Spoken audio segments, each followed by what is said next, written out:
नमस्कार, मैं विजय लक्ष्मी। आप देख रहे हैं देश का बढ़ता अपटी न्यूज चैनल। आइए देखते हैं सिद्धार्थनगर की खबर। कपिलवस्तु विधानसभा से सपा में सेवा दिए बसपा प्रत्याशी कन्हैया प्रसाद कन्नौजिया ने सपा से टिकट न मिलने से अब बसपा का दामन थाम लिया है। टिकट मिलने के बाद कपिलवस्तु विधानसभा में पहुंचे बसपा प्रत्याशी कन्हैया प्रसाद कन्नौजिया का बसपा कार्यकर्ताओं ने कार्यालय पर जोरदार स्वागत किया और बसपाइयों में खूब उत्साह देखा गया।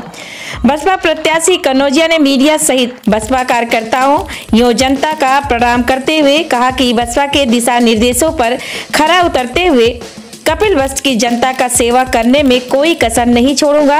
कन्नौजिया ने यह भी कहा, सपा ने धोबी बिरादरी के नाते मुझे टिकट नहीं दिया, ऐसे में मुझे यह फैसला लेना पड़ा और बहन मायावती ने हमको सम्मान देकर कपिलवस्तु का प्रत्याशी बनाया है। हम लगन निष्ठा के साथ बहन मायावती को मुख्यमंत्री बनाने में पूरी कपिलवस्तु का सीट जीत कर देंगे, जिससे मुख्यमंत्री बहन मायावती बनेंगी। नेताजी, पहले तो आपको टिकट पाने के लिए बहुत बहुत बधाई हो जो आपने बसपा से टिकट पा लिया। सहयोग के लिए धन्यवाद। नेताजी, आपसे कुछ मेरा सवाल है। सबसे पहले तो मैं पत्रकार बंधुओं को धन्यवाद देना चाहता हूं, प्रणाम करना चाहता हूं और उपस्थित सम्मानित जनता को मैं प्रणाम करना चाहता हूं और ये कहना चाहते हैं कि अपने कपिलवस्तु की जनता की सहयोग मिलेगा और हम जीतेंगे। माननीय बहन जी को 2022 के मुख्यमंत्री बनाने में कोई कमी नहीं छोड़ा जाएगा और सम्मानित जनता के मान सम्मान स्वाभिमान पे कभी भी आंच नहीं आने देंगे। रातों दिन उनके कार्यों के लिए अपने लगन से, अपनी मेहनत से घर घर जाकर और उनके कार्यों को जो भी होगा उसको हम पूरा करने का प्रयास करेंगे और विकास का मॉडल बनाने का भी प्रयास करेंगे। चाहे जो भी हो, कपिलवस्तु को विकास का मॉडल बनाएंगे। आप लोगों के और सम्मानित कार्यकर्ता बंधुओं, पदाधिकारियों, समाजवादी बहुजन समाज पार्टी के पदाधिकारियों के कृपा से और मैंने समाजवादी पार्टी को छोड़कर बहुजन समाज पार्टी का दामन क्यों थामा?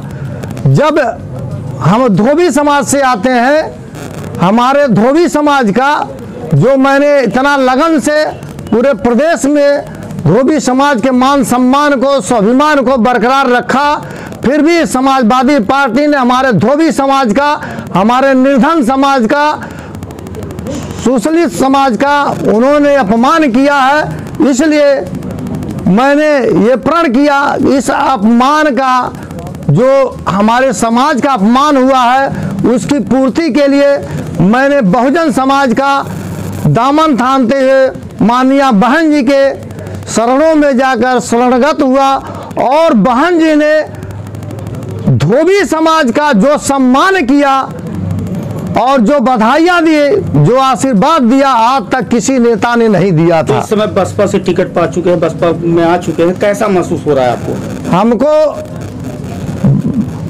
इतना शांति महसूस हो रहा है कि जैसे लग रहा है कि हम अपने घर में वापस आ गए हैं और जनता जो हमारे कार्यकर्ता हैं, कार्यकर्ता ने कहिए जो हमारे। मैं बहुजन समाज पार्टी जनपद सिद्धार्थनगर का जिले का महासचिव हूं, समीम अहमद नाम है। आज आपकी पार्टी ने किसको टिकट दिया और जो प्रत्याशी आ रहा है उनका कैसे सहयोग करें? सबसे पहले तो मीडिया के माध्यम से हम अपनी नेता बहुजन समाज पार्टी की राष्ट्रीय अध्यक्ष बहन कुमारी मायावती जी को बहुत बहुत धन्यवाद और बधाई देते हैं कि उन्होंने कपिलवस्तु विधानसभा में जो प्रत्याशी मुझे दिया है, वो जिस उम्मीद से हम लोग पूर्व में बहुजन समाज पार्टी के सभी सम्मानित कार्यकर्ता और पदाधिकारियों के साथ हम लोग एक अपना लक्ष्य बनाए थे कि 2022 में कपिलवस्तु विधानसभा मुझे जीतना है, तो उस जीत के लक्ष्य की पूर्ति के लिए हमारी नेता आदरणीय बहन कुमारी मायावती जी ने हमारे जीत के अनुरूप हमारे कैंडिडेट जो हमारे बीच में आ गए हैं, मैं उनको कैंडिडेट बनाने के लिए अपनी नेता को सबसे पहले बहुत बहुत धन्यवाद देते हैं। और अपने प्रत्याशी को भी बहुत बहुत बधाई देते हैं और जीत की भी अग्रिम बधाई देते हैं। हम सभी कार्यकर्ता तन मन धन लगाकर बहुजन समाज पार्टी का एक एक वोट अपनी प्रत्याशी को दिला करके और यहाँ से विधायक बना करके बहन जी को 22 का मुख्यमंत्री बनाएंगे। जैसे कि आपके प्रत्याशी का चेहरा भी नया है पार्टी के लिए, तो ऐसे में 2022 की जो चुनाव चल रही है उसमें उनका सहयोग कैसे करेंगे? जहां तक आप पार्टी के चेहरे को नया बता रहे हैं तो पार्टी के प्रत्याशी का चेहरा लोगों के दिमाग में नया होगा। प्रत्याशी कोई नया नहीं है और बहुजन समाज पार्टी का एक एक कार्यकर्ता अपना प्रत्याशी हाथी मानता है और अपनी नेता आदरणीय बहन कुमारी मायावती जी के लिए हाथी को जिताने के लिए घर घर दस्तक दे चुका है। और हमारे जो प्रत्याशी आए हैं पूर्व में भी क्षेत्र में कोई गांव संभवतः नहीं बचा है जिस गांव तक प्रत्याशी का चेहरा हमारे ना गया हो।